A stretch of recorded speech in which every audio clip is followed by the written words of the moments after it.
In what may rule out sexual assault, an autopsy had earlier found that no injuries to the private parts of the Delhi woman who was dragged for several kilometers by a car in the early hours of January 1st were found.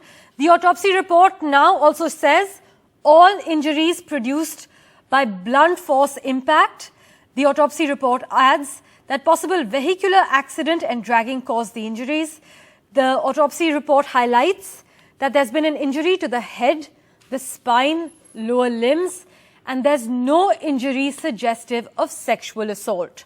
These are the latest details we can share with you. For further clarity on the matter, let's go across to my colleague Vedant, who has accessed this autopsy report.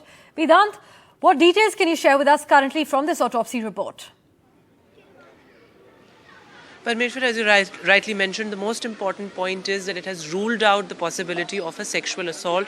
However, importantly, it has confirmed that the victim was dragged and that all the injuries that she has sustained to her head, her spine, her left femur and lower limbs, all those injuries were because of blunt force impact, as you rightly mentioned. So that of course confirms the fact that she was dragged and dragged brutally, in fact, and for over 12 kilometers, that the police have also been saying. Now of course another important point is that the victim had suffered shock and hemorrhage, and we are being told that those are the possible reasons for her death as well. So shock and hemorrhage is what she had suffered because of the accident and because of being allegedly dragged. That's something that the CCTV footage has also confirmed. Now remember, the victim's family had said that the accused had also raped the victim and sexually assaulted her, and that is why this autopsy report in fact also assumed significance.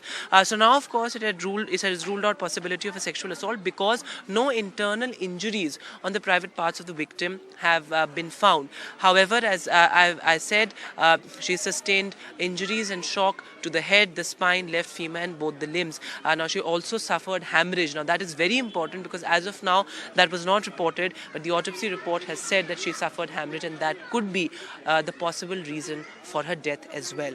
But the possibility of her rape has so far been ruled out by the post-mortem report. Remember, the post-mortem was conducted yesterday at the Maulana Azad Medical College here in the national capital, and the board of doctors submitted the report to the Delhi police and the investigating officer just a short while back, and the Delhi police have now said that the initial autopsy report suggests that no sexual assault and no rape of the victim actually took place. Parmeshwar.